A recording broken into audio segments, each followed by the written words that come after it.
Yeah. When we were talking about when me and you were texting about the Giants-Packers game yesterday, you know, there's some things in sports that kind of work themselves out, you can tell, and there's other stuff that are just unknowns.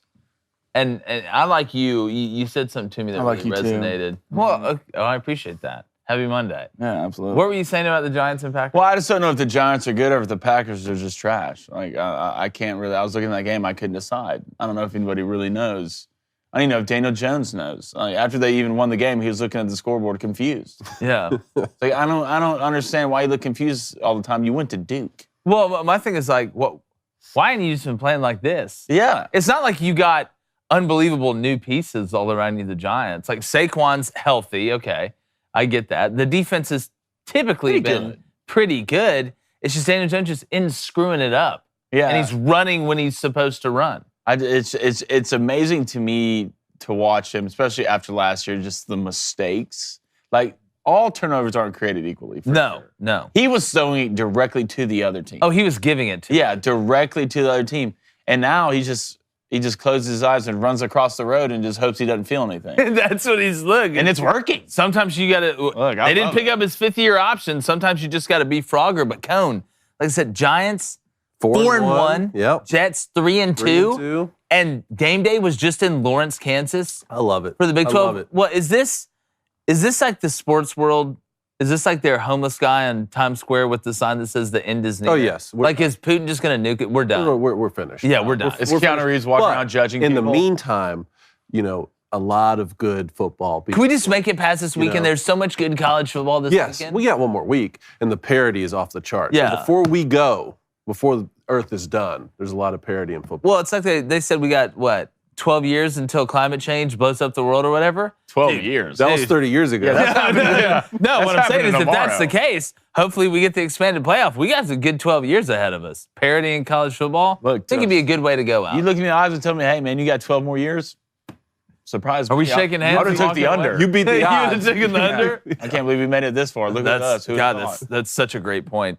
Hendon Hooker and the Tennessee Vols dominate LSU. We're going to have former NFL and NC State quarterback Mike Glennon join us. And Major League Baseball's divisional round is set. It's the greatest sports time of year. And I'm Jake Crane, and you're on the Greatest Sports Show. Welcome to Crane & Company.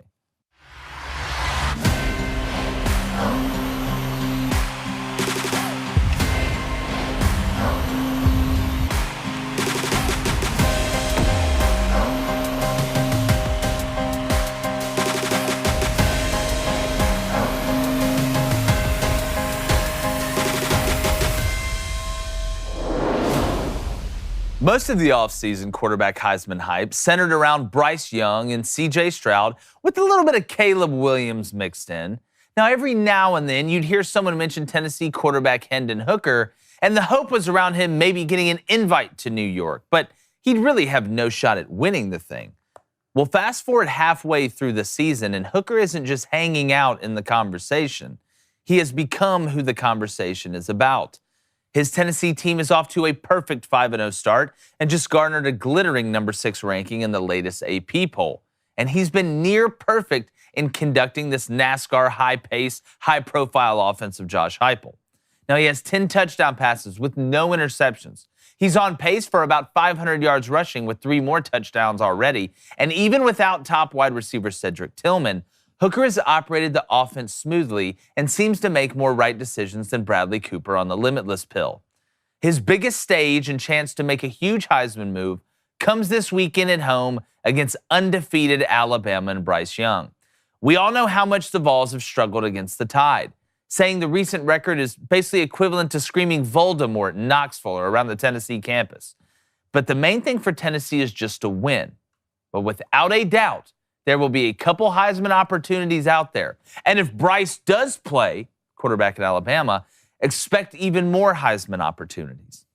Tennessee is back in the spotlight with a real chance to turn the tide, literally. And it seems Hendon Hooker will be the one to decide their fate. Will he win the Heisman? That's still up in the air. David Cone, former Michigan quarterback and Heisman candidate. Blaine Crane, former Western Colorado wide receiver and type B blood. I believe. Maybe. Maybe type B. What's the best kind of blood you can have? What's it like? I think it's elvish. It's like oak. It's like OQ positive. Yeah, like plus O minus. positive. Or something. OQ positive plus minus? Yeah. Makes you know, yeah. I don't know. Oh, I thought that meant you're like into like appliances. I thought like you couldn't get radiation poisoning if you had that or something. You can't get radiation poisoning? Yeah. The That's rarest amazing. blood type is AB negative. AB, look, first of all, get AB the hell out of here. I was about to say, now we know why Antonio Brown's freaking out all the time. That guy's the worst. What a bum. He's got Krypton blood. Coward. But guys, we talked a little bit before the year about some guys on the fringe of the Heisman, right? Hendon Hooker, KJ Jefferson was a name we mentioned, and of course he gets beat up like he does every year the way they use him. He can't even make it halfway through the season. Caleb Williams, obviously at USC. Some people said Bo Nix, watch out at Oregon. Jahmyr Gibbs, running back at Alabama as well, who's really turned it on here lately, and there's been some others. But when you look at Hendon Hooker and this Tennessee team, we talk about fits and guys that know how to operate the offense. It's one thing when we talk about Jaden Daniels from LSU not having any interceptions because he doesn't take chances. Hendon Hooker doesn't have any interceptions because he's been damn near perfect in not putting the ball in harm's way, but making the right decisions, even going at fast pace. It doesn't matter if you go 100 miles per hour on offense, if you go the speed limit, or you want to sit there and just bleed the clock. You still have to make good decisions routinely with the ball. And it seems that Hendon, number one, knows the offense, but has a great feel when the play breaks down or maybe when the pace isn't going 100 miles per hour. We've seen him be able to operate in both. And the deep ball. He throws such a pretty deep ball. We're going to get into the Tennessee LSU game and what happened there. But just watching him and the jump that he has made this season, even from last year when he took over for Joe Milton, who was an absolute disaster. But Cone, talk for a second about your thoughts of Hooker winning the Heisman. But then this Tennessee team, we'll get into more Tennessee, but just your thoughts of this Tennessee team overall. Hendon Hooker, 70% completion percentage. Woo. 70%. 60% is impressive. Yeah. 70%. Since he's taken over the starting quarterback job, he has thrown 41 touchdowns and he's thrown 3 interceptions, none this season. So let's look back at some of the numbers here. Bryce threw for 4,800 yards last year. He threw 47 touchdowns. When Joe Burrow won it, obviously, he threw for 5,600 yards and set the NCAA record with 60 touchdowns. I don't think Hendon Hooker will end up with those kind of stats, so he needs to combine the stats he does throw for and this excellent completion percentage and touchdown to interception ratio with big wins. Yeah. And this is the one this weekend. This is the one. I think that Hendon Hooker and Tennessee, they have to beat Alabama this weekend. Or if you lose this game, then you have to do something like go beat Georgia, right, at Georgia and win the East and play Alabama again or something like that, which is to me a lot taller task, especially if Bryce Young doesn't play this weekend. If Alabama comes to your place and you're undefeated and you have all the hype and they're not playing their Heisman Trophy winner, you have to win this game if he wants to stay in the Heisman Trophy conversation, because I feel like at the end of the season, we're going to look up at C.J. Stroud with the Buckeyes, and he is going to have the similar stats that Bryce had last year and that Joe Burrow had last year. Another thing here, I pulled RG3's stats when he won the Heisman Trophy, because it's not always the case you have to be on the best team or win the championship to win the Heisman Trophy. RG3 was at Baylor that year. He threw for 4,200 yards and 37 touchdowns. Those seem like numbers that are a little bit more attainable to Hendon Hooker this year. You throw in those type of stats with a big win over Alabama, which Tennessee hasn't been able to do in a while, and I think this kid could be right there in the conversation at the end. Yeah, and Blaine, some people will talk about the system and, Hendon Hooker, they're going so fast, they're catching everybody in base. No wonder he's making right decisions. I don't care if you go against somebody's base defense every single time. As fast as these guys are, it's hard to make the perfect decisions and go 41-3 since you took over from a touchdown to interception ratio. But Blaine, I said something a couple weeks ago about Tennessee. If you look, I within the last 20 years, I don't think this is the most talented team that Tennessee has For Tennessee? From a wholesome, full-throated look at it. But there is something about the mindset of this team. They're talented enough to win these games they're trying to win to make this move. But it seems to me that they go into games expecting to win, and Tennessee is the enforcer. They're not the person trying not to get embarrassed anymore. They're not worried about getting embarrassed. They're worried about going there, and it's not if we're going to beat you, it's how bad. You went down to Death Valley. How many Tennessee teams that have the capabilities that this one has, that got off to a start like this, would be able to go down to Death Valley and be the more confident team from the rip LSU fumbled the opening kickoff. Tennessee drove it right down, scored, got a stop, right down, scored. That game was never close. That game was never in doubt. The mindset difference, that's the big. You can talk about the up-tempo offense, and that's great. You can talk about adding depth on defense, and that's great. You can talk about recruiting and being high profile and stuff like that, and that's great. But the difference in this Tennessee team and this Tennessee program and what Josh Heupel has done is they go in there with some dog in them. Like they will not be afraid of Alabama this weekend. There has been teams, I have watched Tennessee blow it against Alabama. I have watched Tennessee have good teams early when Alabama was building up what they were doing. And it seemed like Tennessee always winning that Bama game a little bit nervous. I can tell you one thing. They may not win the game. Alabama may play unbelievable. Bryce Young, I think, is going to play.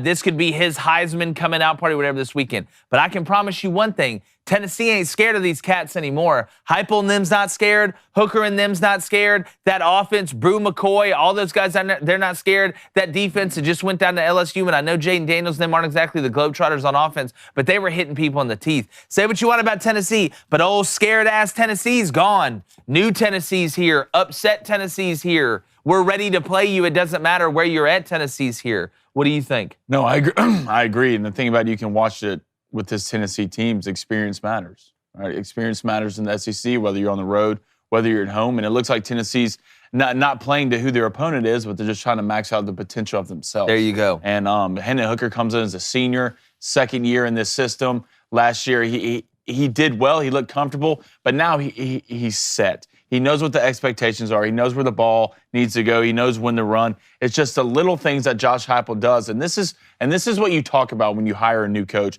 And a lot of people weren't on the Heupel hire, but when you hire a new coach and you start to see his identity instill on a team, right? Yeah. That's what you're seeing with Tennessee, with the confidence in offense and the confidence in defense. These guys aren't playing a bend but don't break defense. These guys are trying to physically get after you up front, especially on the D-line, the line of scrimmage. And that's what can get you over the hump when you run an offense like this, which is up-tempo. We're trying to get as many plays in these 4 quarters as we can. And then you go to a defense that we're not just trying to get leaned on or anything like that, but no, we're trying to make plays. And I think Hendon Hooker, you have to put him in the Heisman conversation right now. I know his stats weren't gaudy against LSU. I think he threw for 270. I don't know his rushing yards. But you're watching a guy max out his potential in the system on a team that's as good as anybody in the country right now. I was watching this game versus LSU, and right now, if you're Tennessee and you're seeing the way Georgia plays, you're seeing the way Bama plays, you're seeing the way Ohio State plays, you know you can run with anybody in the nation right now. And I sincerely believe that. Yeah, I agree, and you know you do have some old heads on that staff like Rodney Gardner coaching the defensive line as well. So it's a good mix of young coaches, older coaches, good blend of players, and then obviously the culture's right. But Coney, let's go ahead and get to the Booster Club real quick on a Monday, and then we're going to get to a little best and worst. Great way to start the day. David S., a $5 donation. Thank you, David. All right, it begins. He says, Mets equals Musgrove ended their season. Just whisper sweet nothings into my ear. Oh, believe me, we're going to be talking about that. Yeah, you want to hear about the first thing I heard once we got on the set. Trust me, Jordan Kilgo, $4.99. Yes, hit the button. One more. Was Jimbo's play call to win the game one of the worst you've seen? Run the damn ball. Well, here's, again, you have the play call and then you have how it was executed. I know what they were trying to do. That was a play at the pylon. He was going to try and run, get on his toes, kick it back at the pylon, catch a touchdown. You can't run that short. You can't run that play short. I don't think you should have made the call. I don't think you give them the opportunity to be able to shorten it up like that. At that point, I was still surprised. Even with the backup quarterback, I was surprised that A&M was in the game. But no, I did not like that call. To me, you have to have something. Either get Haynes King on the move, give him a chance to either tuck it and dive in the end zone, run and dive in the end zone, or you find somebody run a pick play to the field. But to me, that's almost like that play call was like when you're a kid or something, and like you had worked up, like there's a girl you liked in high school or something. And you're like, you know what, today's the day. Like, you woke up, you put on your good shoes, you're going to high school, you're like, all right, I gelled my hair up. I'm going to go up and ask her out today. I'm going to do it, all right? Been thinking about you since 6th grade. We're in 10th grade. It's time for me to make a move. It's time for Daddy to grow up. But instead of going up there and asking her out, you see her in the hallway. Perfect opportunity. She's leaving your locker, her locker. You're going to yours. You guys meet up in the hallway, and you look at her, and you're like, what's up? Yeah. Okay, good to see you. And then you walked out. Okay. You didn't. You had a shot. You after all the craziness, After all the stuff in the offseason last year, Jimbo calling Nick out. Nick calling Jimbo out, saying his eyes look funny when he stares in one direction.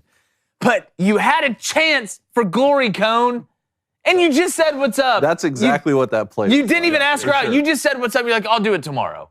I'm rooting for that kid. I'm rooting for that sophomore. I am too. Look, I am too. Just don't freak out. I thought for sure we were getting crossing routes. I thought we were going to get crossing routes. Even That's what mesh, I was saying. something. I was being the defensive coordinator in my house during that game. I was on the phone with Darby Lou. I'm like, look, bring pressure and watch the crossing routes. Bring pressure. I don't care if you have to pass interference, whatever you have to do. Get after this kid and watch out over the middle of the field. Make him throw it outside. Make him throw a back shoulder fade or something like that. That's what they ended up doing. Not a great. I was either thinking the pick play.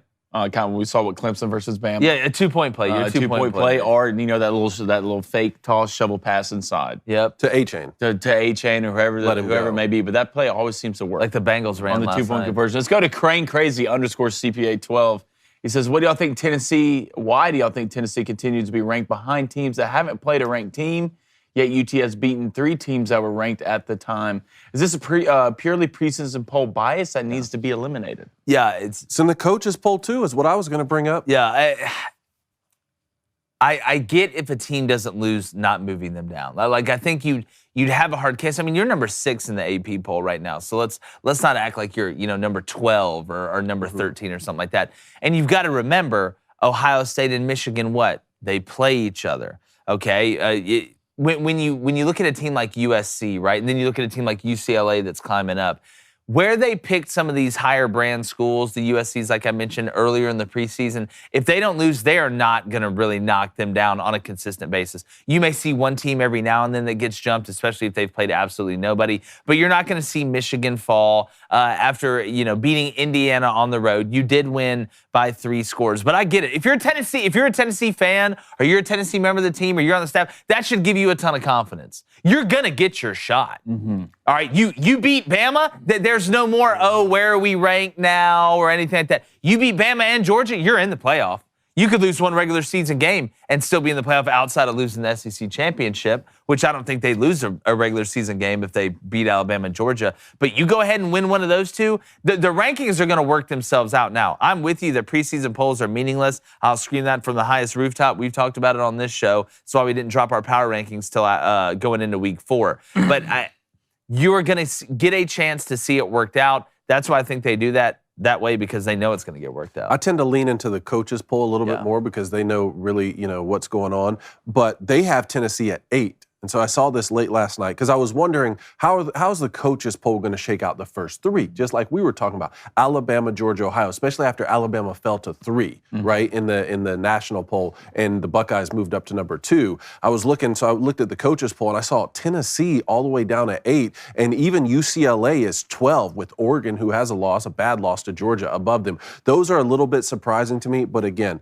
everything they want's right out there in front of them. You want big games? You got one this weekend. You got one at home. Yeah, I always, most of the time in the coaches poll too, and I agree with you 100%, but in the coaches poll, it's not really that coach that's voting.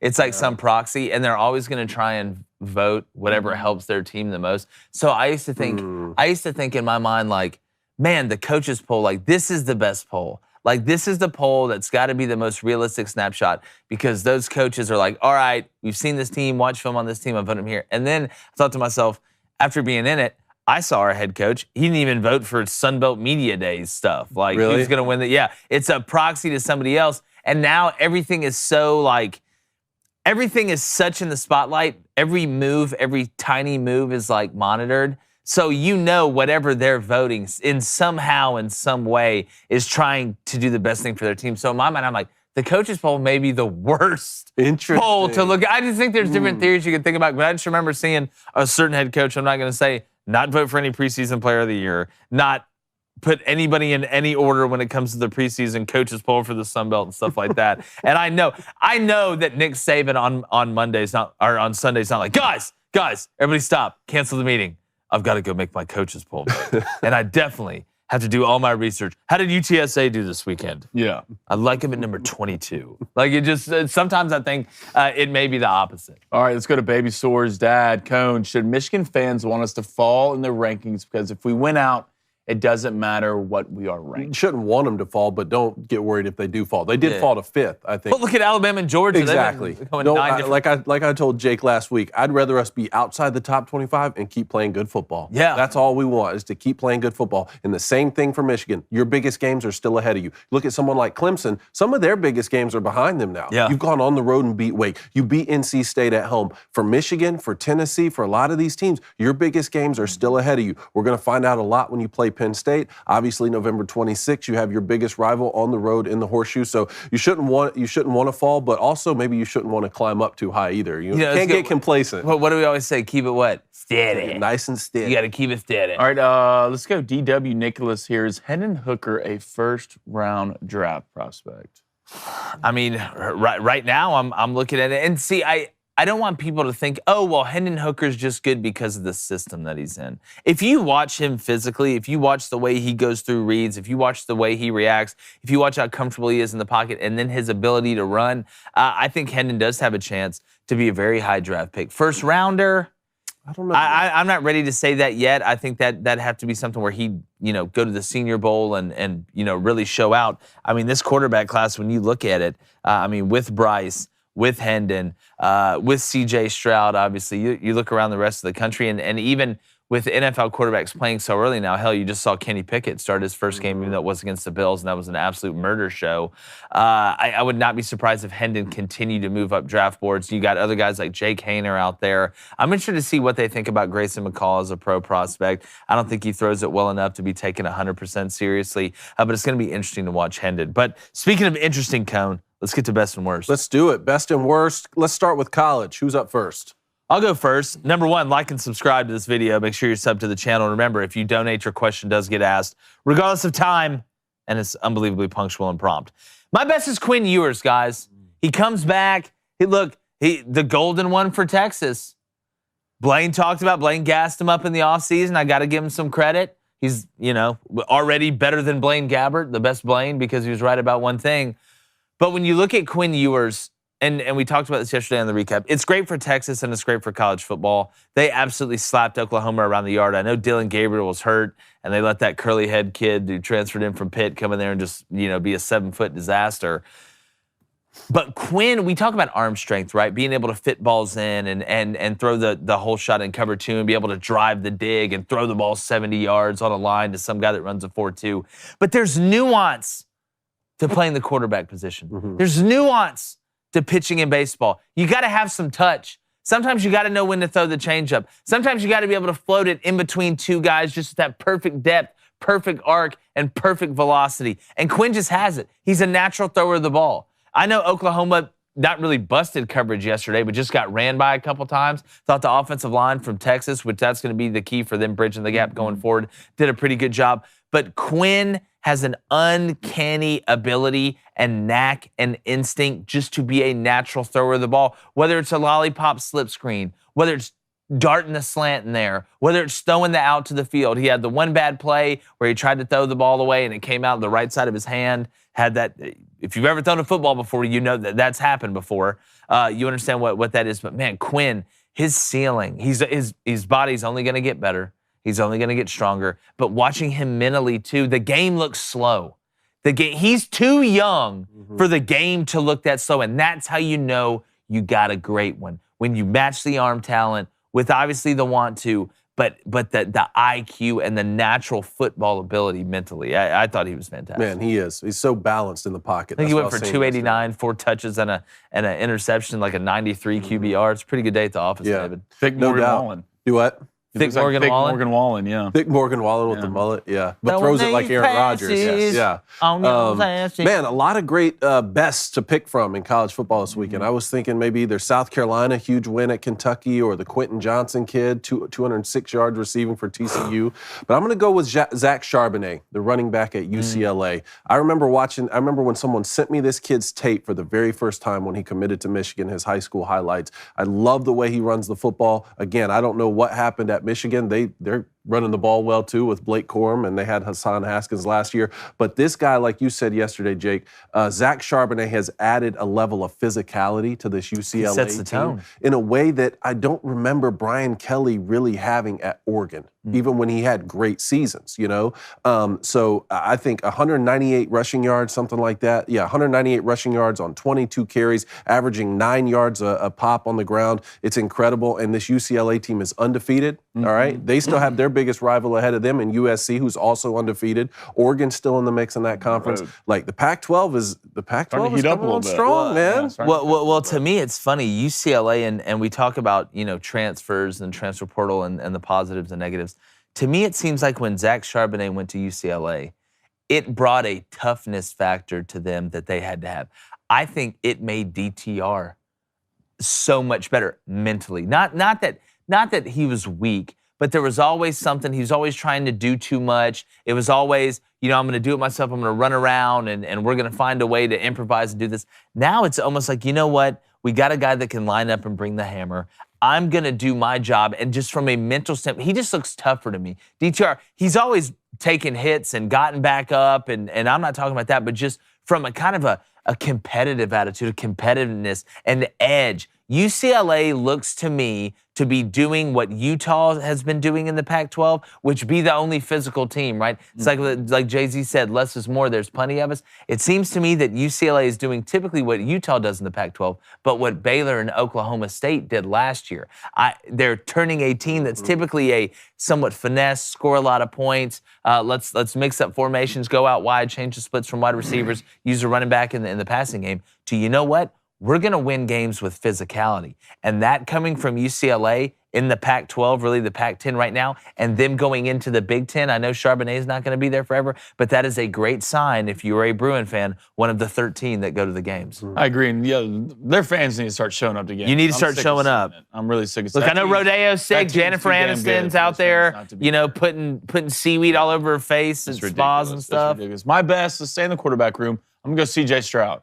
All right, this kid is just an absolute walking W. All right, I believe he has 1,800 passing yards so far, 24 touchdowns, leads college, 3 picks. One of them wasn't his fault, so I'd say 2 picks because all interceptions are created equally. There should be wide receiver Some wide receivers blow it. And then his QBR is 94. I mean, you watch this kid. I know he's not a super mobile kid, but he can run somewhat. But he's elite in the pocket, first of all. His presence, the way he moves, the way he anticipates throws, it's already NFL caliber. And the kid has an absolute hand cannon attached to his shoulder. He can make any throw, whether it's a deep out, whether it's a post across the field, and just the timing of his throws. And he looks so calm. Everything's going so fast, but he looks so calm. And right now, C.J. Stroud is just walking into the Heisman.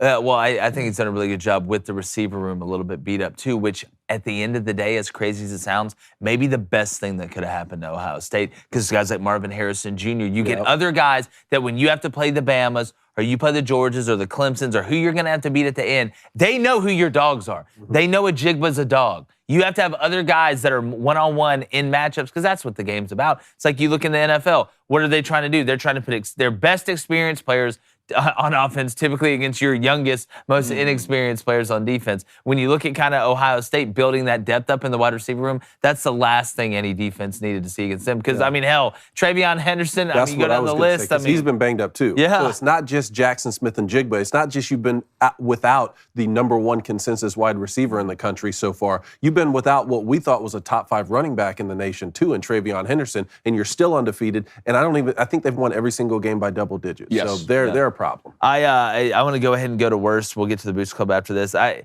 was going to say just LSU's offense, but the more I sit here and think about it, I think the LSU team in general. I mean, there was really nothing good that you could have taken out of that game. Let's start with special teams again. Again for LSU. You look at Florida State, cost you the game. You really want to talk about it. I know the game's 3 to 5 plays, sometimes 5 to 7. Well, those 3 to 5 plays on special teams really screwed you in a lot of ways. And then now you come out in this game and you drop the opening kickoff. You give Tennessee the ball inside the 15. They go right down and score, set the tone for the whole game. Now you're having to play catch-up. What do we sit here and say for keys to victory on Friday? And it may sound obvious, but it is obvious.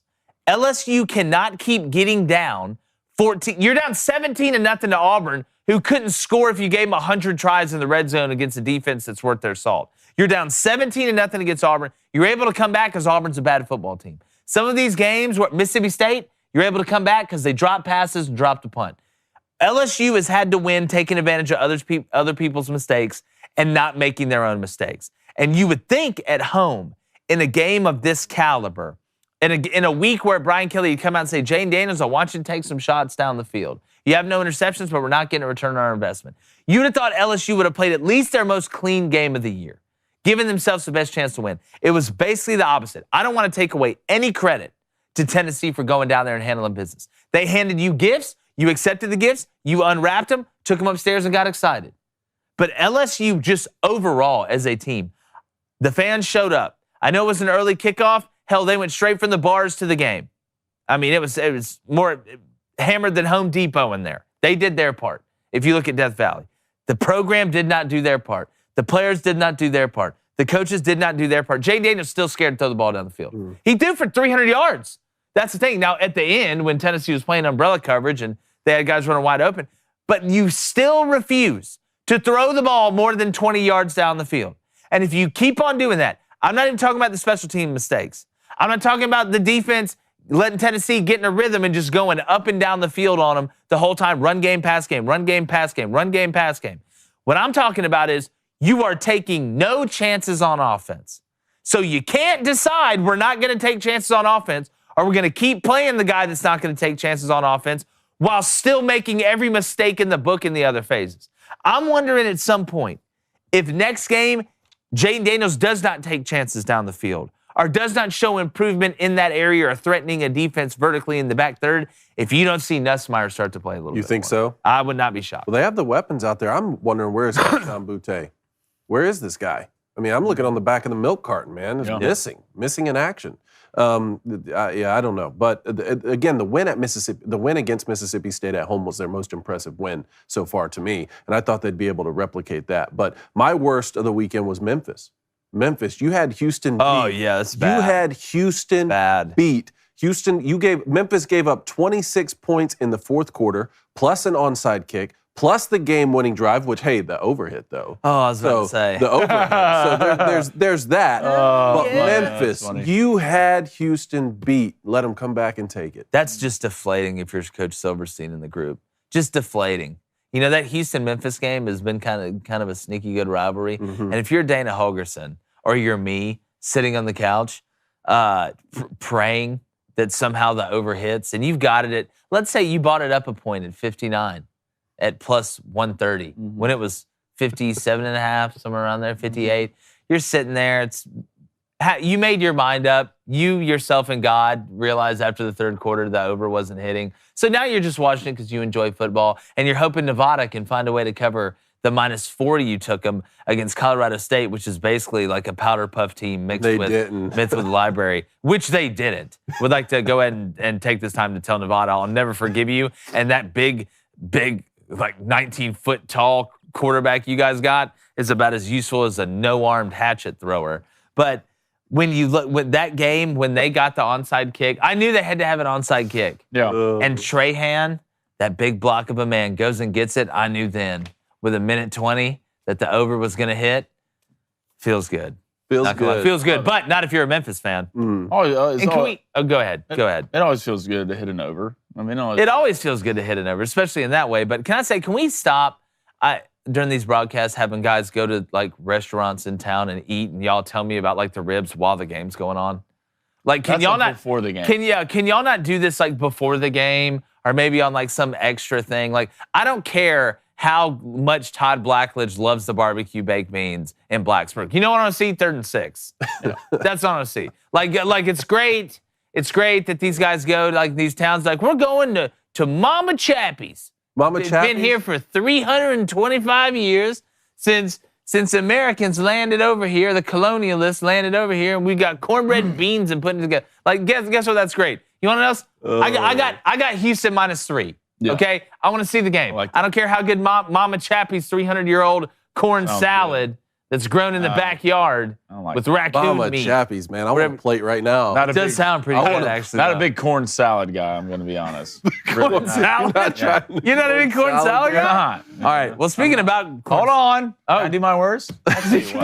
I tell you what. 2 days in a row. We talk about Texas. I'm the only guy haven't winning the Big 12. It's like, all right, David, great job. And Blaine, yeah, right.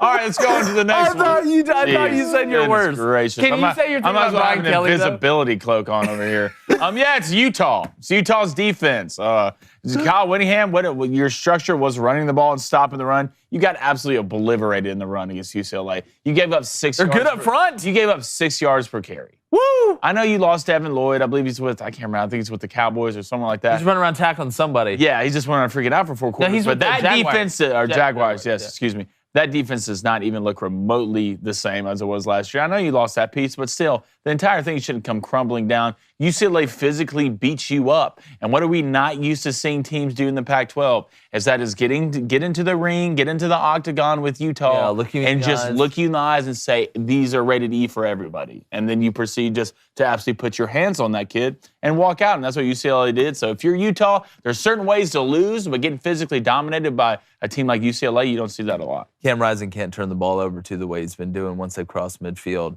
Definitely can't. Down on the goal line in Gainesville. Yeah, you look at the Florida game, but I mean, you did it twice. You fumbled one time going in that would have been a huge score as well. Blaine, can you say the one thing you were talking about is Brian? Hey, you said you're starting to worry that Brian Kelly may have been the 12-year-old. Yeah, Brian Kelly's the kid at his kid at the pool who's too scared to take his shirt off. And then he gets mad, so he tries to start bossing people around because he's too afraid to take his shirt off. What does he say to people? It's like, hey, will you bring me that noodle? Like, no, I want to do categories. I want to be on the diving board. It's me.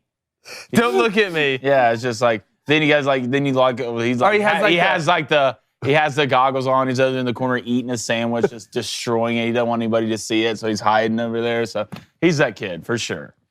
He's a kid for sure. We'll see. I still think Brian Kelly's going to turn around at LSU. I'm not saying he'll do a bad job. I just don't think that kid grows up. Typically, that kid grows up and loses the weight and looks good. And The coaches at LSU. LSU. I wish I'd have been that kid. Brian Kelly was 100% that kid. Oh yeah, he didn't want. It's like that jumps in the pool with the shirt on and just sticks to him. It's even worse. He just now you got the silhouette. He just smells like butter for some reason.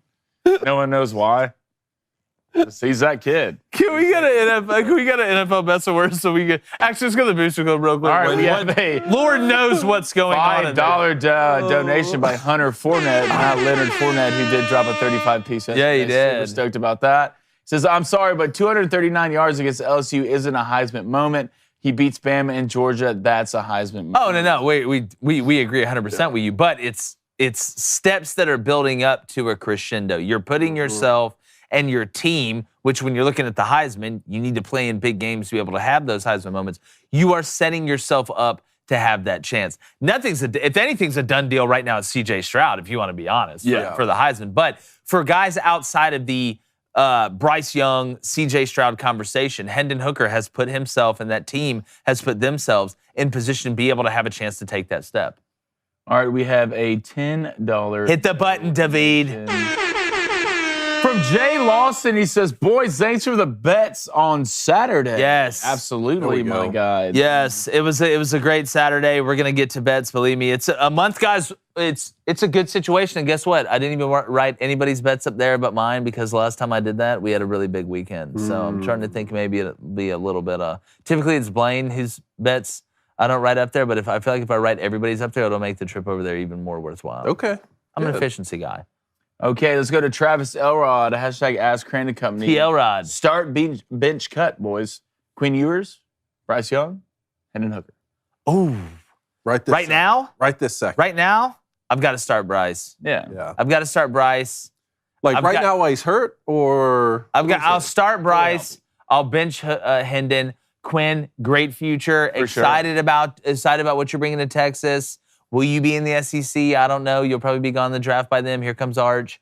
So then I'm going to have to cut Quinn. But don't go far. But don't go far. Yeah. You hang out outside. Yeah. Something happens. Somebody makes a bad decision. Maybe somebody, decides to drive 30 miles over the speed limit in a school zone, which apparently like everybody in the NFL just wants to drive 1,000 miles an hour. So just be waiting. Man, he could end up being the best one. Replace Quinn with CJ Stroud. Well, I mean, it doesn't matter. Like, okay, I would say play Bryce, bench CJ. Hendon, you just hang around out there with Quinn, but you be a little closer.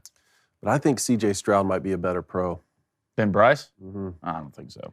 I think might be a better I think pro. Bryce is I think they're a lot more similar than what people think. so? I think Like, Bryce is a little more elusive. He's a lot. I think he's a better throw on the run. I think he's more of an anticipatory quarterback, especially in the NFL. Bryce does things. I still can't believe that corner missed him. I don't know. Maybe it was against from Texas. I Yeah, can't they brought that like, cat fire. I still can't believe he got out of that. So if you go back, CJ, I think might be a pure thrower than Bryce, but Bryce is a great thrower. But CJ might be a little bit more pure thrower. But I think Bryce is a better overall quarterback. Yeah, we'll see in the NFL. That's a great conversation to have. I can't wait to see it play out. All right, one more quick one. Let's go to Brian Bailey. What's up, Brian? He says, did you see Anthony Grant send that dude to the afterlife? Definitely a homer pick, but my top play for the weekend. I can't remember Anthony Grant. Yeah. Sending someone for the afterlife. Yeah. No, it was an absolute destruction. There were a couple really good hits. There was one, there was a lot of good collisions this past weekend without targeting. Did anybody know that? Did anybody notice that? There weren't nearly as about a bad targeting, so yeah. Yeah, well, like typically you have a decent amount of targetings per weekend, and there's always a couple where we come on here and we're like, oh, the biggest penalty between NFL and college that I could grab at this weekend was the roughing the passer that got called on the Falcons against Tom Brady when Grady Jarrett just sacked him. Disgusting. I don't know if anybody said like that. I already have that. Like to me, if I'm Arthur Smith, I am driving to wherever the referee building is, and I am sitting outside with a sign that says, I need somebody to explain this to me or I want my money back. Well, you know what's going on. It's just overreaction from the Tua injury. This is what this is. It's just people, refs overacting from what they saw with Tua. Maybe. And now it's They've been calling a week. Maybe, but I think Tom Brady got the benefit of the call being Tom Brady's what I think it was, to be honest with you. It's not the first time that's happened. I get it. Like in basketball, sometimes they'll give other guys a little leeway that are just legends, that are great scorers. They may call a foul. It's not, but that was, you talk about in a big moment. I'm going to pull that clip for tomorrow, and then the tackle on Kenny Pickett where he thought it was a low hit. Yeah. I didn't think it was. I'm going to pull that clip. And now this is Nebraska's Anthony Grant hit versus Rutgers. I'll pull that tomorrow. Yeah, well, I tell you what, that Rutgers game was a physical game as well. Now, you know what you're going to get with Greg Schiano and Rutgers. I feel like Rutgers kind of blew it, though. Speaking of blow it, let's go to the best and the worst of the NFL, Cone. You want to start with best? Let's do it. My best in the NFL is Taysom Hill. Dude. The Swiss Army knife. Dude. The kid can do everything on a football field. I think he's everything that people wanted Tim Tebow to be in the NFL. Like, hey, this is how you could use Tim, right? He could play quarterback some. He could play fullback some. Maybe put him on special teams, but I don't think Tebow was really all about it. Taysom Hill has said, I'll embrace any role. Put me to work. I'm the utility guy. Yesterday, Taysom Hill, 9 carries, 112 yards, 3 TDs. He threw a touchdown, 69 kick return yards. He also recovered a fumble. He can do everything. Ken, I want you to look in the camera and say exactly what you just said to start off. That's the best take I've heard. Okay. Taysom Hill is the Swiss Army knife of the NFL. He's everything that people wanted Tim Tebow to be in the National Football League. Can play quarterback, can play fullback, running back. He can return punts. He can play defense, for God's sake. Your short yardage back. He's everything that people wanted Tim Tebow to be potentially in the NFL when he came out of college. Take. That's a good take right there. Good luck, Blaine. Follow that. Do you think he needs to do a little bit more before we get into Tim? I mean, Tim took. What did Tim do? Took the Broncos to the playoffs. That defense took the Broncos. Well, Tim didn't play terrible. Won a playoff game. Yes, Taysom Hill's done more in the playoffs than Tim Tebow has. Did he start in the playoffs? Yeah. Taysom Hill started in the playoffs? At his position. Like, he played 4 different positions. I'm not talking about just at quarterback. Well, it's about adding value. I mean, this guy's adding value. Tim Tebow tried to play tight end, too. And it's not just a one-off game, too. Yeah. Like, we're seeing this kind of stuff Taysom Hill's been in the league for a while. This isn't something that's super-duper new, too. I mean... Yeah, I mean, he's a Swiss Army guy, but I feel like he just needs to be a starter. He's not a starter. He's just a guy you bring him for Tim. I mean, Tim Tebow started. Well, he starts at the athlete position. That is true. He probably can punt, too. I guarantee you he could punt. How much you want to bet he can punt? He could probably long snap, too. I wouldn't be surprised. But best, give me the Giants. Dude, yeah, the Gigantes. Give me the Giants. I know that game was early in London. First of all, I was loving the chants over there by the fans. It was absolutely hilarious. But Daniel Jones starting to look somewhat formidable as a quarterback. Surprise, surprise. Who's surprised? Definitely 3 people sitting on the set. Saquon Barkley. It's starting to look like Saquon Barkley was supposed to look when he came into the league. Offensive line, not terrible. I love what the new coaches do and just the mindset they have, the play calls. A lot of Saquon Barkley downhill. We're going to swing it out. You're getting Tony involved. You got some receivers. Darius Slayton still playing well, and the defense is good. So my best would be the New York Giants. You just beat Aaron Rodgers and the boys. Yeah. I mean, are the Giants good or are the Packers bad? Who knows? At this point, I mean, the Giants have 4 wins. I mean, you have to say the Giants winning 4 games in the NFL. That's where I think we get kind of caught up in college and the NFL. We're like, oh well, this team's 4-1 in college, or this team's 4-1 in the NFL. It's hard to win 4 games in the NFL. The talent gap between the best team and the worst team is so much smaller than it is. Not that there isn't one, but it's so much smaller than there is in college football between the best team and the worst team. I tell you what, you could really almost say the city of New York right now in football. Jets, big win. Not just the Jets, not just the Giants, Syracuse as well. The state of New York this year in football has done a pretty good job. Yeah, Buffalo as well. God, stay hot. All right, my best was the Cowboys. And we got Mike Glennon coming on. I actually want to ask him about this as well. Cooper Rush hour continues. Look, I know Dak's going to play when he gets back. You don't pay a guy $40 million to ride the bench. But that Cowboys defense, that's the reason they're winning games. Cooper Rush isn't having to do too much. The run game is good with Zeke. Tony Pollard hit the home run. But, man, that defense and Micah Parsons, them are flying around. They made the Rams' offensive line look absolutely anemic. Yeah. You want to go to worst quickly? Yeah, let's do worst after. I want to go ahead and get Mike in here and talk a little quarterback play. Former NC State quarterback, NFL quarterback, a guy that is doing a great job analyzing football if you watch him on social media. I wonder why. It's probably because he's done it his whole life. Our friend Mike Glennon. Mike, what's up? How's it going, guys? I appreciate the Twitter emoji. You guys gave me a head full of hair. I don't know if they make it like a middle-aged bald guy. Look, it's a mental thing. They say 2022 is the year of self-love, so we're trying to really give it out, throw it out in the universe and see what it gives back. But I do got to say, Mike, I don't know if you remember, but we played you guys. I was coaching at South Alabama. We went up to NC State and played you guys up there, and the Wolfpack was going crazy. It was a great atmosphere, and I'll never forget. I was like, Mike may be the tallest quarterback I've ever seen until I met David Cohn, who's also 6'7". 6'7" quarterbacks are the best, right, they're buddy? in Michigan. But no, we appreciate you taking some time and joining us. Yeah, thanks for having me.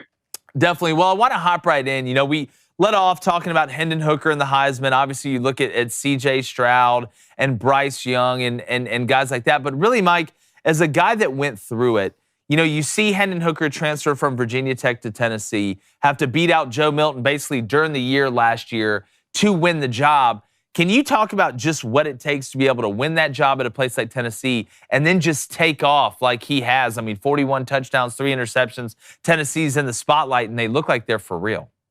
Yeah, it's great to see Tennessee back to where they are. And this week playing Alabama, I mean, I can imagine what Knoxville is going to be like.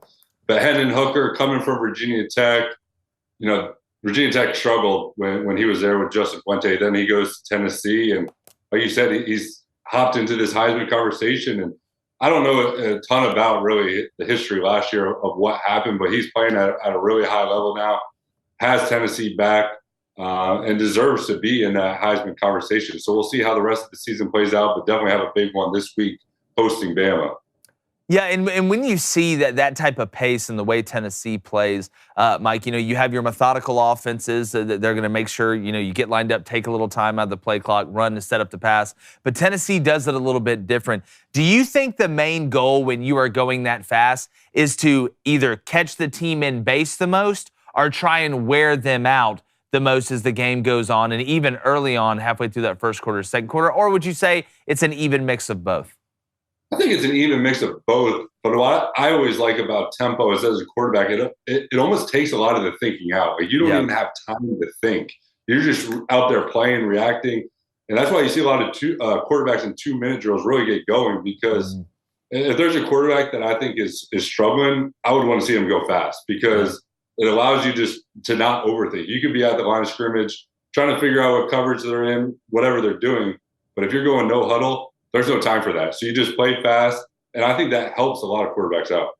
No, without a doubt. That's why it's amazing. You watch offenses, even like LSU is a great example. They can't move the ball outside of a 2-minute drill, but Jaden Daniels gets in a 2-minute drill, and he's like Matt Damon from Good Will Hunting. But another quarterback Mike, as well, one, and I saw you talk about this on social media, we've been talking about it, is the evolution of DJU at Clemson. Now, it wasn't gorgeous against Boston College, but it looks to me like we talk about guys taking a jump, Hendon Hooker from last year to this year. DJU, at least the last 2-3 weeks, the timing seems to have gotten there. He doesn't look panicked in the pocket. He's going through his progressions, but it looks like it's slowed down from a little bit, and he's using his legs more. Can you talk about DJU and what you've seen, the difference in bad DJ and good DJ? Exactly. I think you hit on it with this. It's slowed down in his head. And as a former coach, I'm sure you can relate. There's a big difference between year 2 and year 3. Hell yeah. A lot of ball. He went through a full year as a starter, then goes through a full spring, then goes through a full training camp. And things begin to slow down mentally.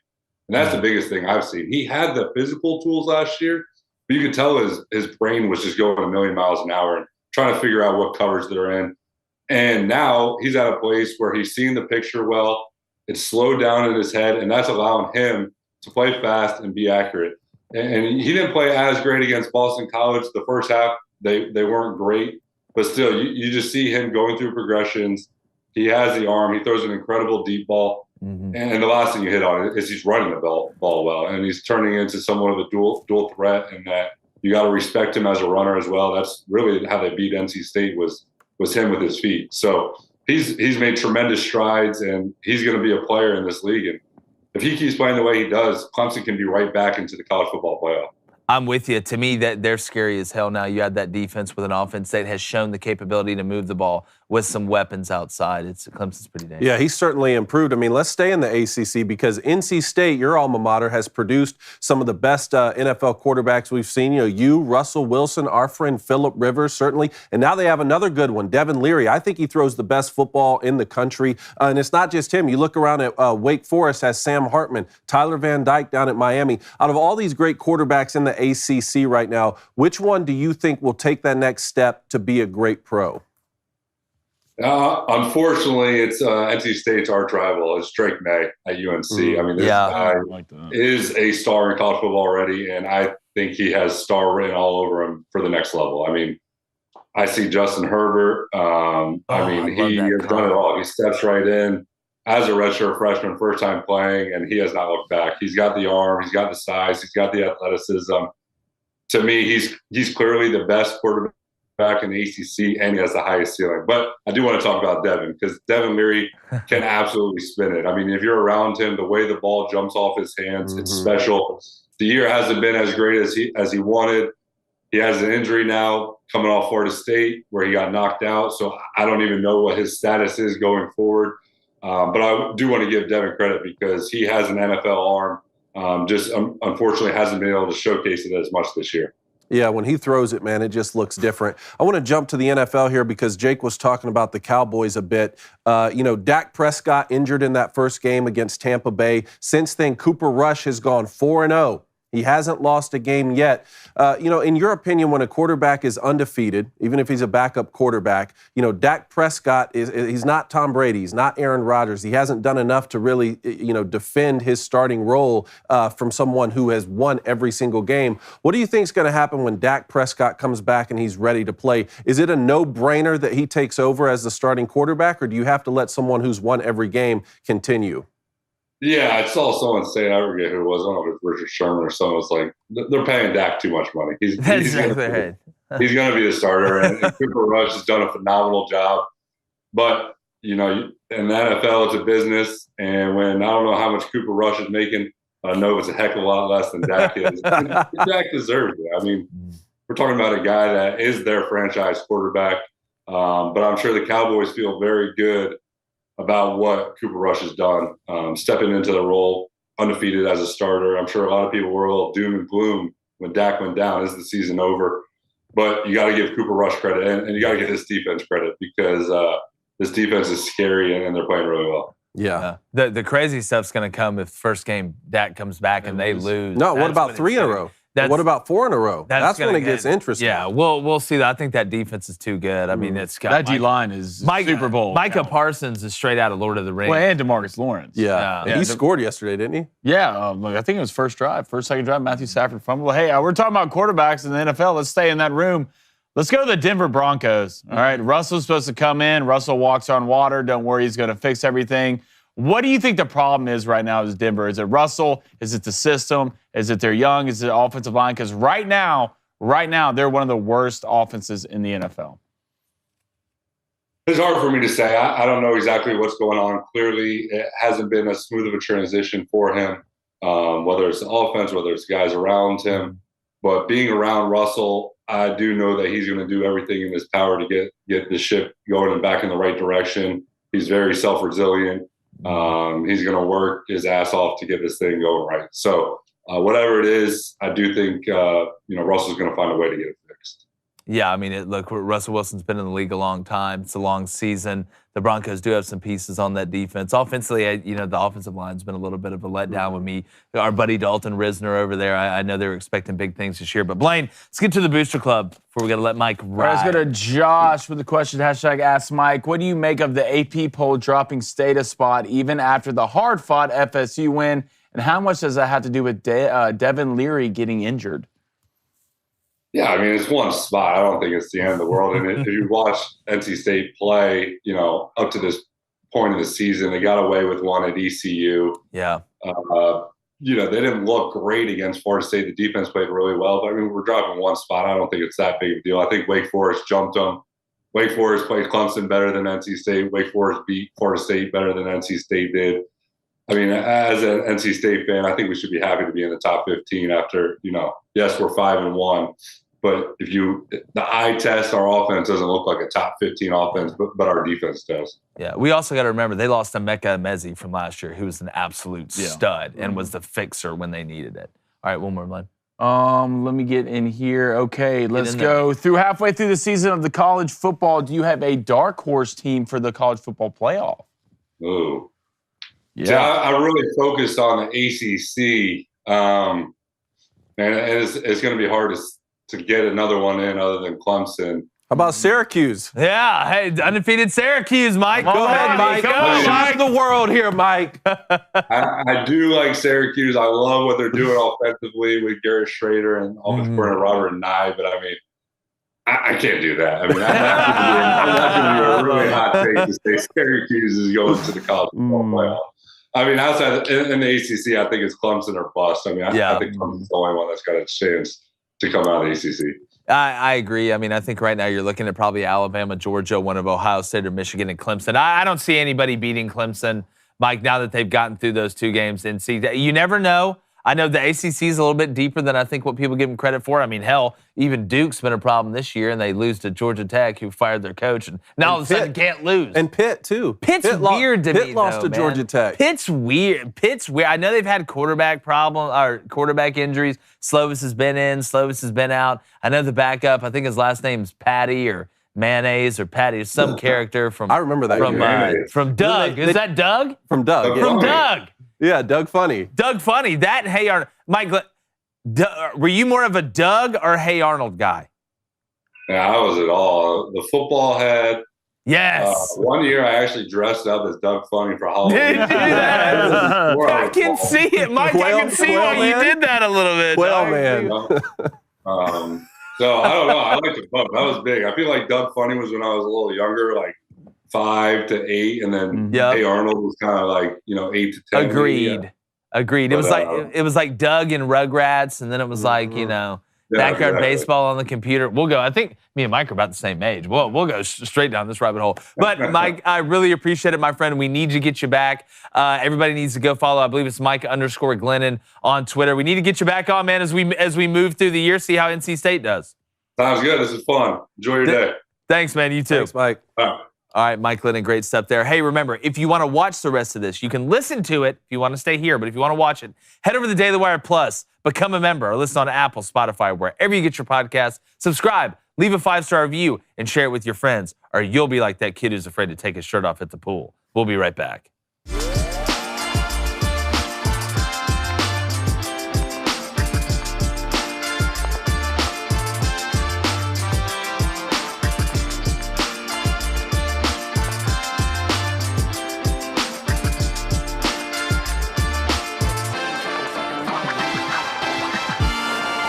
All right, right, we want to get in this Major League Baseball playoff update, but Blaine's never seen Doug. I just didn't remember. I don't really. I remember seeing a couple episodes, but I didn't watch it.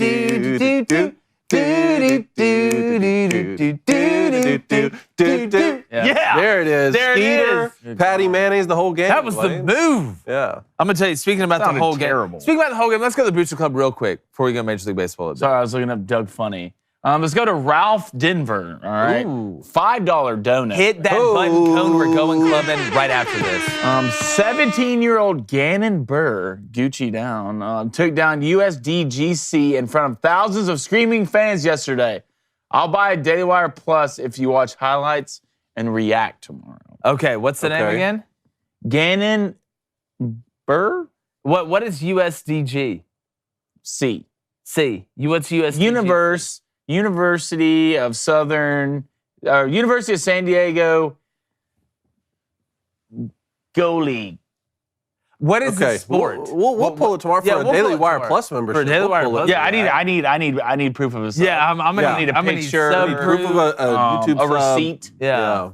Something in that vein that would be nice. Let's go to Carson Everett. He wanted to ask Mike, but he's going to ask us. All right. He said, who would be your All-State Mayhem player and what O-line would be your protection if you could choose both? All-State Mayhem player? I would give me... Like through time? From this weekend? From this... let's go this weekend. Let's go this weekend. Give me Micah Parsons. That's a good one for the NFL. Give me just Adrian Martinez. Mm. He just finds ways. Crazy stuff happens. Something crazy good will happen, crazy bad will happen, then something crazy good will happen, but there's a penalty. Disc golf championship. Disc golf. Oh, we'll react to it. Oh, disc golf? Okay. Yeah. I'm just going to get mad because I can't throw a Frisbee.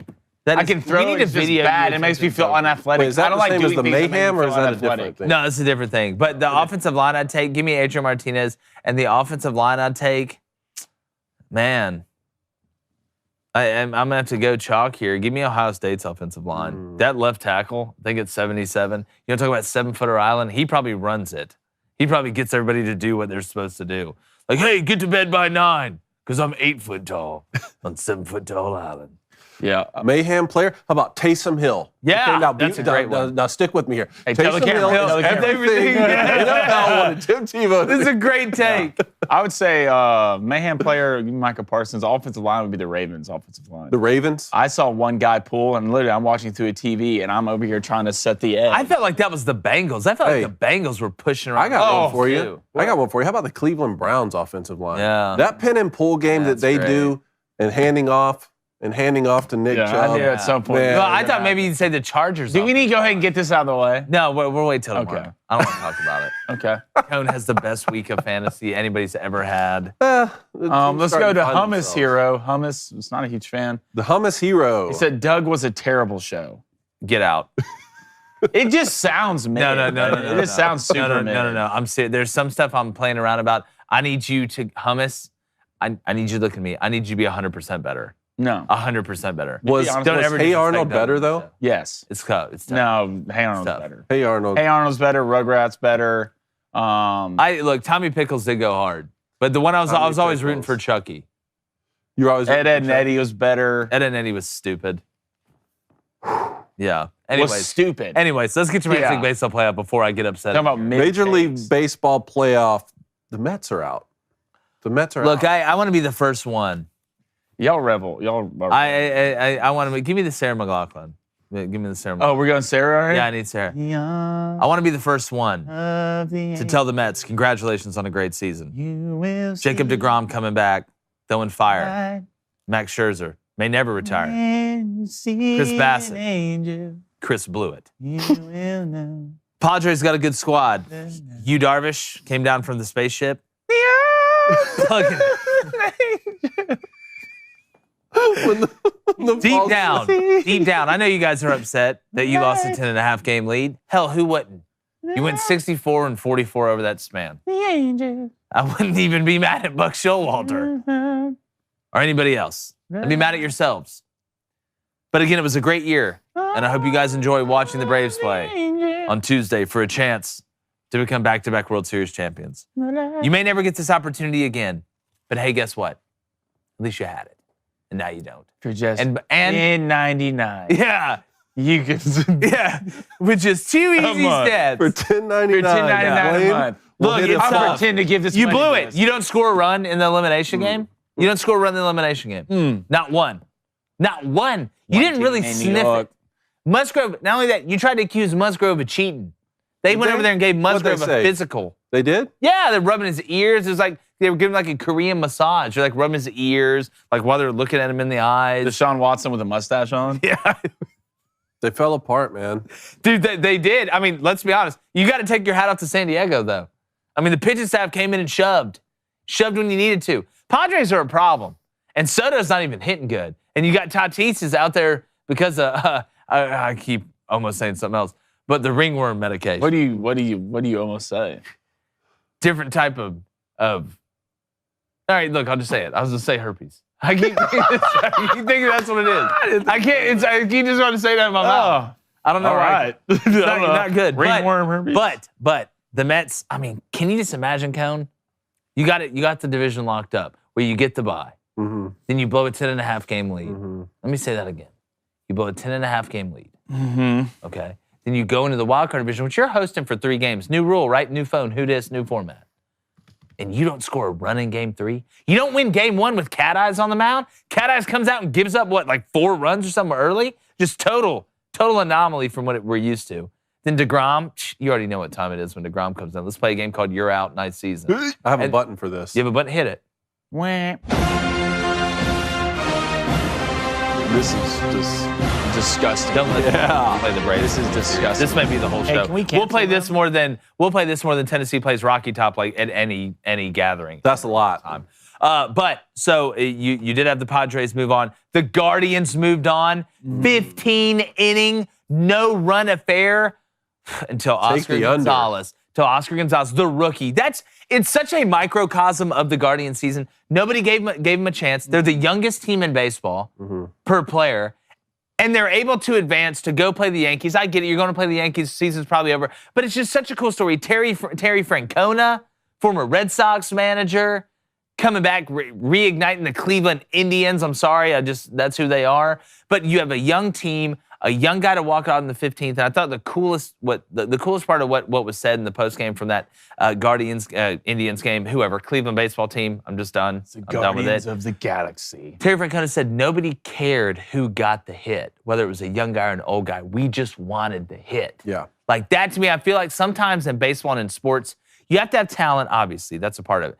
But you kind of get a group of guys around each other that really understand it and are all swimming in the same direction. And I think that's what you've got with Cleveland right now, which makes them dangerous, Cone. Which makes them dangerous going to play the Yankees. Nothing to lose. We're not the big, bad Yankees organization with all this money we throw around. Like, that's the only way we can't win through developing and scouting. We have to win by throwing money at players, but that's fine.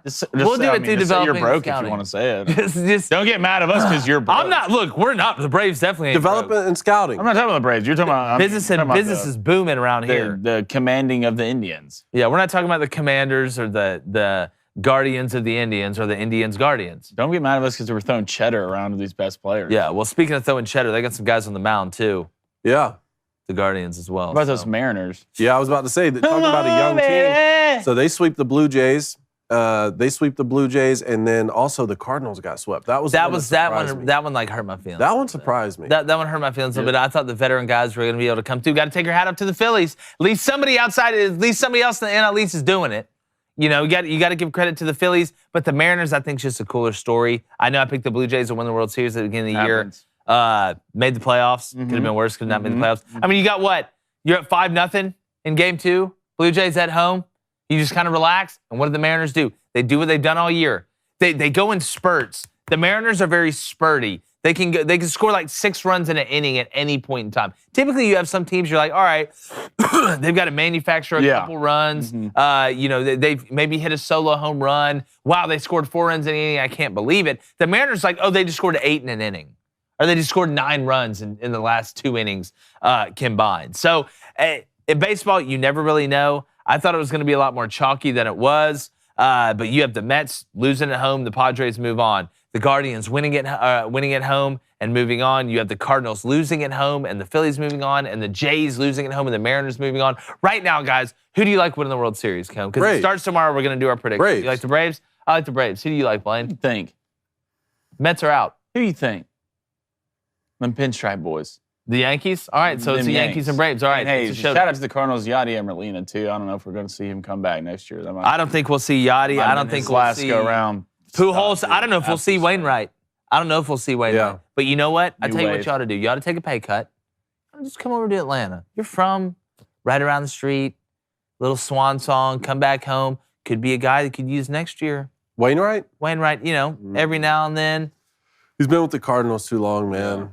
He's been with the Cardinals. I hate when you crush people's dreams, Cam. I know. Especially when you look me in the eyes and do it. I thought years ago, maybe It's Brady not fun would for get me him, when you you know? look me in the eyes and then you crush my dreams. It's not cool. All right. I want to get to worst of the NFL. All right. Because this needs to be seen by everybody. My worst is whatever in the hell Kyler Murray was wearing before the game. Look at this. Look at this. That's What real? is this? I don't know fashion. I'll be the first one to tell you that I don't know fashion. But he had to get this out of the let's eliminate toxic masculinity collection. Wait, that's real? This real. He wore this. It's a woman's neon green power suit. This is like what the first woman AD at Oregon would wear. Or I don't know, like somebody who... This got women basketball coach written all over. No, women's basketball coach at Oregon. Yes, that's exactly what it does. But like, Kyler, why are we doing this? I almost took you out of my fantasy lineup the minute I saw this. I almost did. We talk about Joe Burrow and like these guys that wear swaggy, but there's levels to it. There's levels to it. This looks like Elizabeth Warren's secret girlfriend, what she's wearing. That's what it looks like to me. Now, how can you even call yourself a man wearing that? How can you call yourself a man? I don't know how you can call yourself. What are all these guys around here think it's cool to wear women's clothing? Blaine, like, what do you think? Be a man. Yeah. It just looks like he just won an award at the Nickelodeon award show and got slimed. But he wants everyone to take him serious as an artist. Well, As an artist, I'll never take this guy seriously as a man again. You're a male at best. That get up makes Russell Westbrook stuff look like the guy from the old Trapper beef jerky Yeah, commercials.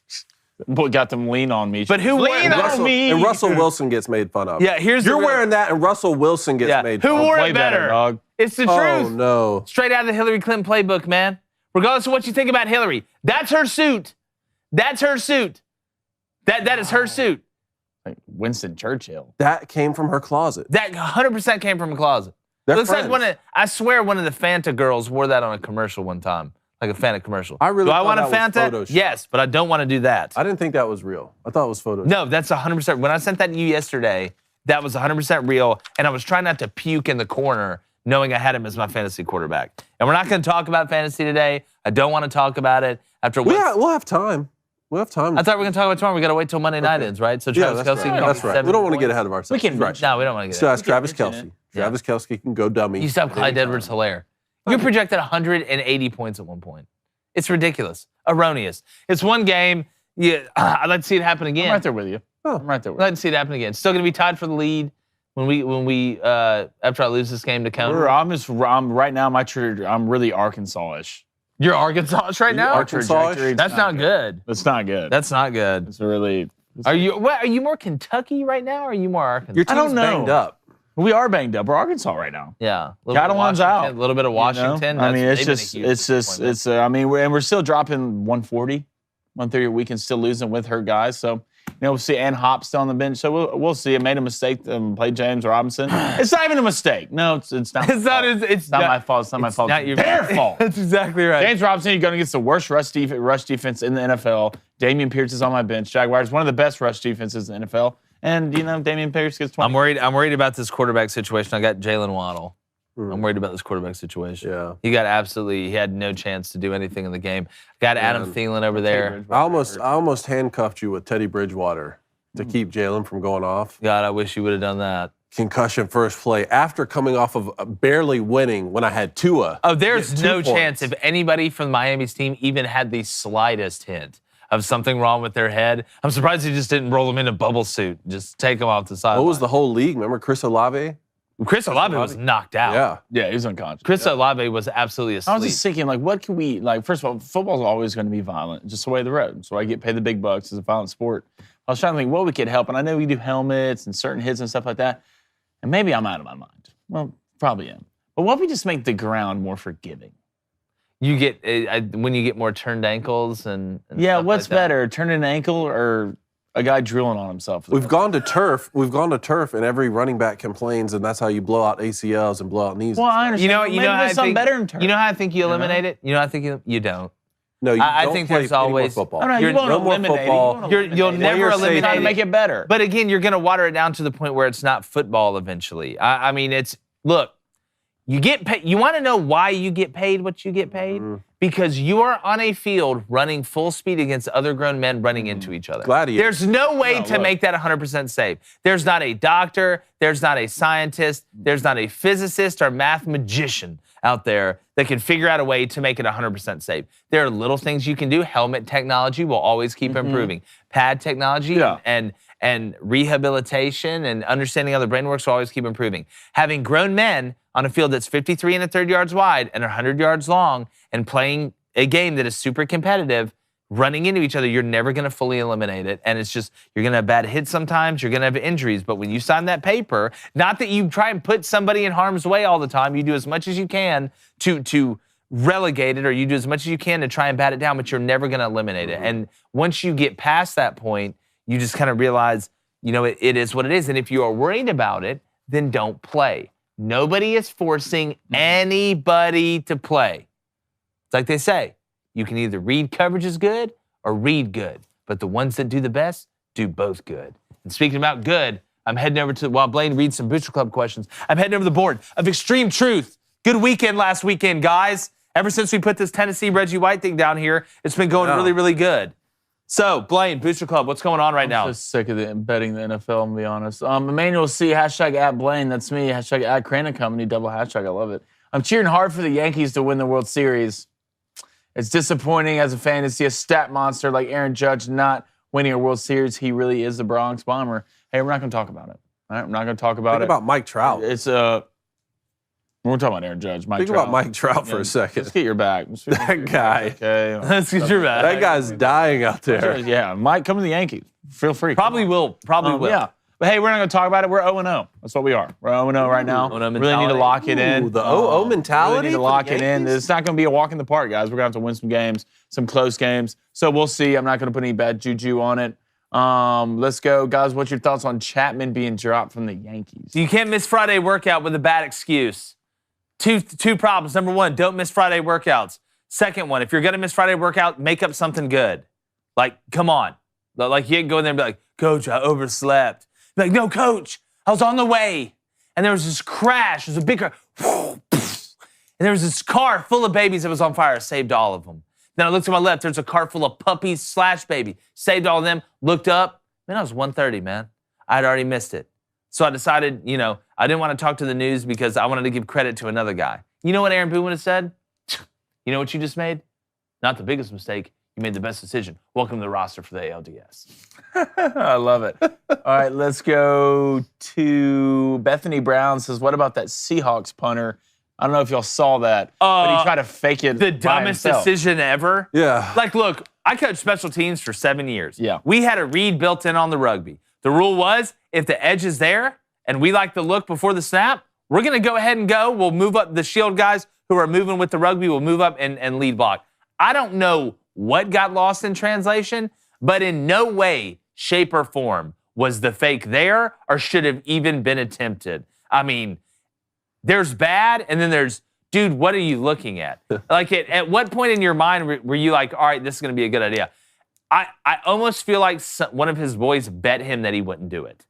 Like, it was so bad, it was almost like, it'd be like, hey, man, it'd be funny what if I just took off one time up the middle on a punt that, mattered? Be like, man, Eric, you wouldn't do that, man. You too scared. Be like, oh, really? Say I won't.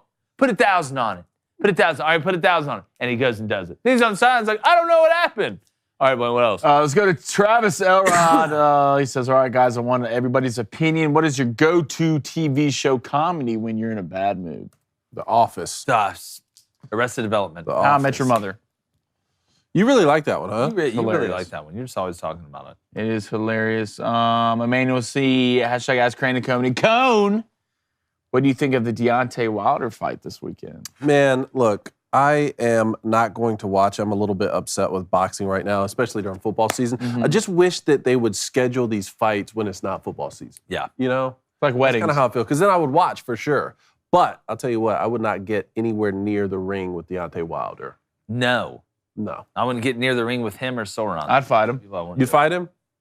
Yeah, I'd You fight Deontay Wilder? for sure. He is from Tuscaloosa. As your brother, I couldn't let you do He is from Tuscaloosa. As Blaine. your older brother, like, I couldn't let you do I got to fight him.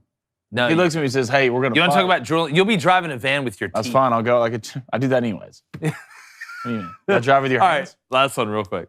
Let's go to Slap of My Best. Slap it up ass. I'm rooting for the Indians either way, but if they drop off, I want Seattle to make it to their first World Series ever. I'm with so that. glad Seattle won this I'm with series. that. I would love, first of all, Mariners unis powder blue, just absolute fire. And I would love young cats coming out to win the World Series. You'd like them to go to the World Series? I wouldn't mind if there's other team other than the Yankees, then yeah, I'd be okay Yeah. with the Mariners. Okay. As long as it's not the Mets or the Braves.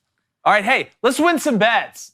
Good weekend this weekend. Guys, look at the board, 75 and 62 so this sick month. of the And that's with NFL. last month's winner, Baby Cone, struggling a little bit. You know he's going to bring it back. Right now, I'm 21 and 12 on the month. Blaine's 18 and 16. Cone is 20 Disgusting. and 14. Disgusting. Good weekend. Ended up going, see, I went Did you go yesterday? 4-1 and 1 on Saturday. I went 3 and 3 yesterday. So I went 7, 4 and 1 on the weekend. I am now against the spread in NFL and college football. I am now like 53 and 34. So it's been a pretty good year so far. A lot in the green. You're running away with it. Here's what I'm going with tonight. Well, that's not my personal college football one. Give me the Chiefs Raiders over 50 at minus 149, taking it down a little bit. Here's the thing with this game. Chiefs, one of the worst red zone defenses in the NFL. They're giving up a touchdown 80% of the time. Also, Chiefs, one of the best rushing defenses in the NFL. So I think you're going to get a lot more passes out of the Raiders. Would not be shocked if Darren Waller scored a touchdown. You saw a lot of passes. God. What does a lot of passes mean? A lot of completions, but also a lot of incompletions. What do incompletions mean, guys? The clock stops. The more the clock stops, the more plays that are ran, the more chance for points. So I'm taking the over 50, and I love what the Chiefs are going to do at home. I don't believe the Raiders' defense is top-notch. Then, give me the Raiders over 2.5 touchdowns at plus 120. You got the TTP for the Raiders at 21.5. I didn't like that. I want the over 3 touchdowns. You're going to score 2.5 touchdowns. That's 21 points. I feel like we can get one in the first, steal one in the second, score one in the second half. Give me the Chiefs tonight, boys. 31-24. Man, I like that. First thing, Deontay Wilder is 6'7", 238. You're getting it. So I was gonna fine. see Blaine. You want some Deontay I'm Wilder 6'4", action? 210. Stand up, Cone. I'm 6'4" and 210. Cone's 6'7". Now imagine this, but it's Deontay Wilder. He's a good fighter. I've seen- You know what? I fought bigger. You know what in Italy they say? You're dead. That's what they say. That's what that translates to. Look, you drop a bag, I'll fight you. Look, you win either way. I mean, if Yeah. you're going to throw a lot of money, you're getting knocked out. Yeah. All right, My pack. picks. Deontay Wilder's knocking you out, Blaine. I want Chiefs minus 5.5 All right. at minus 155. KC minus 5.5. That's 155. What else you got? And then I want a little same game parlay. Stick Oh. with me here, Blaine. Stick with me here, all right? Chiefs money line. Okay. Okay. Chiefs up in the first quarter. Okay. Ooh. Full game over 51.5 What's that going off at plus 245. Ooh. Let's go. Key to the streets. All right, Blaine. All right, love Actually, you know what? that. Let's go Baby Cone, then we'll go Blaine. He said he wants Chiefs Raiders over 47.5. Oh, he's going down. Bought that down at minus 196. Over 47.5. Yes, and then Devontae Adams touchdown anytime in the game at plus 115. Oh, that's plus. I love it, baby cone. I'm running out of paint in my thing. That's plus what? 115. Man, that's a good bet. Devontae's got to get going. I almost took Devontae Waller or Darren Waller anytime touchdown. All right, Blaine, what do you got? Give me the Devontae Adams. Touchdown? Anytime touchdown, baby cone. I like where your head is. And give me the Chiefs -4 at -199. Wow, right at the cap right under there. the cap. All right, guys. May us all hit. That's it. Let's go. for sure. That's it right there. Going to have our Booster Club leaderboard tomorrow. Don't freak out. We're compiling. We had to go back and compile some wins and losses as people get closer to the Hall of Fame. Remember, all right, it is a race to win back and looked at it, guys. 10-0, but I feel like we should move it. 12. I feel like we're good right now. When's the last But time no one's hit it in a the Hall while. of Fame? No one's hit the Hall of Fame in a It while. has been a while. Yeah, I think we're good right now. I don't think we need to change it. Yeah. All right. Go to Booster Club questions and poll. Let's go to poll. Will Hendon Hooker win the Heisman? I'm going to say no, 74%. No, 73%. No, 63%. There's some Tennessee fans in there. There are believers in there. In there. 37%. So, I mean, not bad. You got a little bit of a pulse on the Booster Club today. So let's go to Benjamin Tiller. What's up, Yes. Benjamin? Beat- Long term, do you think Tennessee has a national championship ceiling, or do you think they are limited in some way? No, I mean, I think Tennessee has as good as a shot as anybody going forward. I mean, what box do you not check? You're in the best conference. You can recruit at as high a level as anybody. You have all the resources you need off the field and on the field, and you've shown that you can win national championships and you have tradition. And plus, you're a nationwide brand. Tennessee's a national brand. You check every box. It's just about going and doing it. That's all there is. And that's what's nice about being a fan of a place that has the potential to be able to win one, because it's actually there. Tennessee has a championship ceiling in all three major sports. That's exactly right. I think they could win in basketball. They could win it in baseball for sure, and in football. No, without a doubt. All right, let's go to Josh. Hashtag Ask Crane & Company. Start one, bench one, cut one. Legends of the Hidden Temple. Guts or Double Dare. I don't know two of these. Oh, my gosh. Wait, is it? I'm starting Legends of the Hidden Temple. That show was fantastic. Okay, it's a show. Okay. Yeah, I would say bench. Give me the other two. I know Guts is Guts and Truth or Dare? Double Dare. I would bench Guts, Double Dare. I dare you to get off my lawn.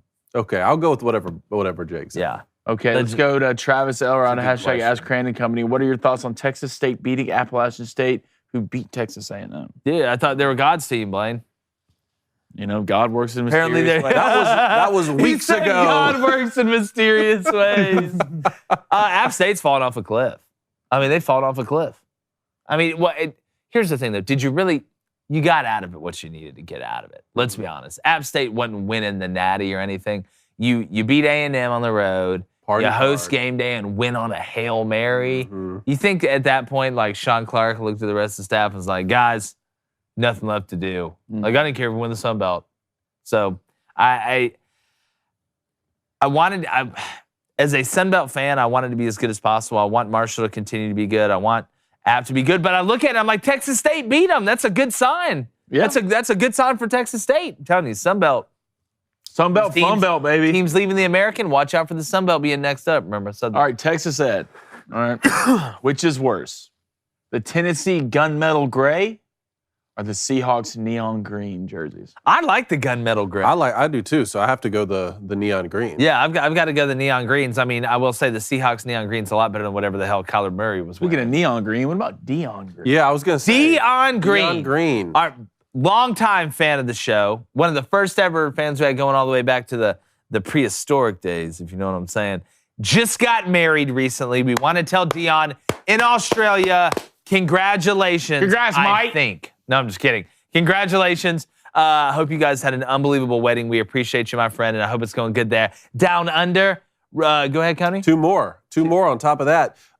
Booster Club member Chad Sutton and his wife Becca Sutton had a daughter this weekend. Congrats, Laura. guys. Chad. New Booster Becca, Club member. Congrats. One for the horde. Battle of the Babies. And our boy Elliot Feld Yes. here. His wife had twins this weekend. They had twins. Elliot, Elliot got twins. Let's go. Nah, I need your wife to hang out with Reed. I want twins. Everyone's having kids. Everyone, yeah. When are you gonna have? I'm all alone. I'm not a violent man. All right, real quick, Booster Club. Last one, Blaine. Oh, Emmanuel C. Can anyone on the set complete a course on American Gladiators? I'd love to see it. A lot better chance of that than American Ninja Warrior.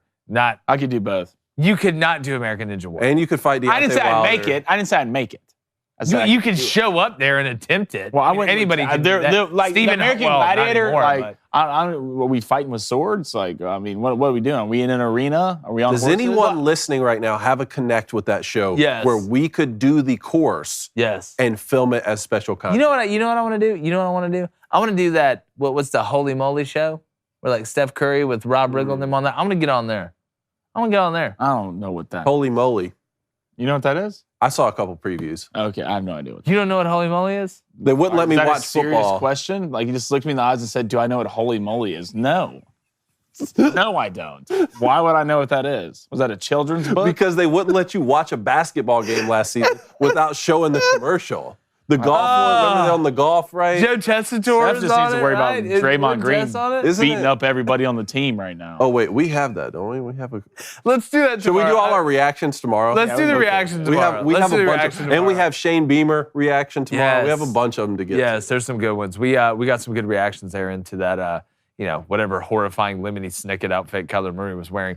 But we appreciate you guys. Shout out to the Booster Club. Like I said, we're going to be reading the Booster Club bet leaderboard tomorrow. Make sure you're subbed, following us on all social media. You guys are the best out there. And just like the chances of the Mets moving on to the next round of the playoffs.